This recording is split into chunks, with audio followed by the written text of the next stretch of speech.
नमस्कार दोस्तों। हमारे आज के मानव समाज में एक बहुत ही कॉमन सी समस्या देखने को मिल रही है। कॉमन इसलिए क्योंकि उस चीज को हर कोई करना चाहता है किंतु कर नहीं पाता है।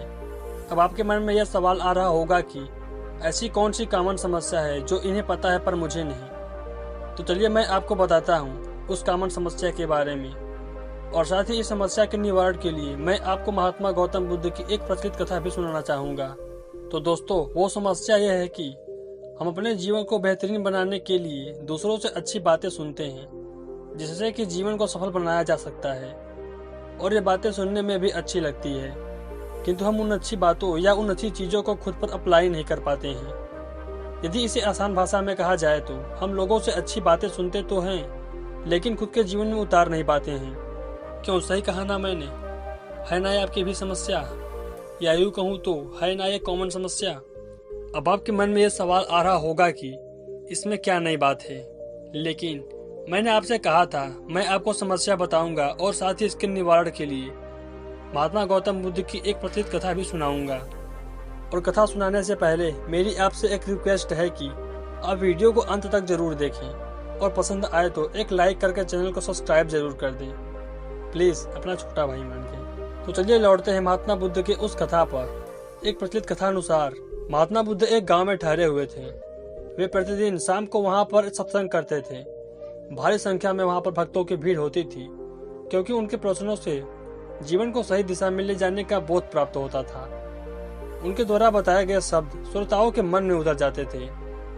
एक दिन जब प्रवचन समाप्त हो गया तो एक व्यक्ति बुद्ध के पास गया और बोला, महाराज, मैं काफी दिनों से आपके प्रवचन सुन रहा हूँ, किंतु यहाँ से जाने के बाद मैं अपने गृहस्थ जीवन में वैसा सदाचरण नहीं कर पाता जैसा यहाँ से सुनकर जाता हूँ। यह सोच मैं बहुत परेशान हो गया हूँ, मैं क्या करूँ?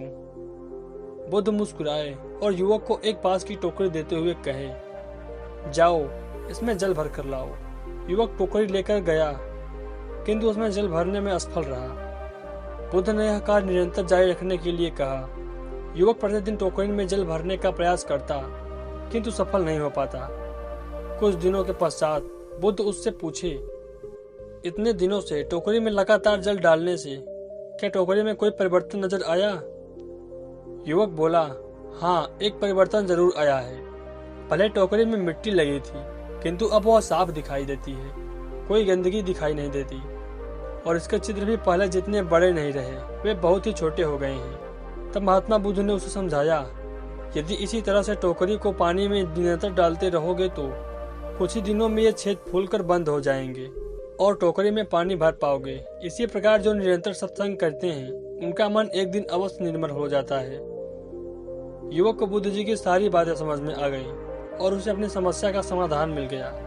अर्थात जिस प्रकार से बांस की टोकरी में लगातार जल भरने से उसका धूल मिट्टी साफ हो जाता है, साथ ही टोकरी का छिद्र भी धीरे धीरे समाप्त हो जाता है और एक समय ऐसा आता है कि टोकरी में जल भरने लायक हो जाता है। ठीक इसी प्रकार से है हमारा मानव जीवन, जिसे अच्छे से जीने के लिए अच्छे विचार और अच्छे आचरण की आवश्यकता होती है। हमें इन अच्छे विचारों को अपने जीवन में उतारने के लिए इसे अपनी दिनचर्या में लाना होगा और धीरे धीरे अच्छे विचारों का समावेश हमारे अंदर स्वतः ही हो जाएगा। तो इस वीडियो में बस इतना ही रखते हैं। मिलते हैं एक अगले वीडियो में महात्मा बुद्ध के एक नए विचारों के साथ। तब तक के लिए नमस्कार, नमो बुद्धाय, जय हिंद, जय भारत।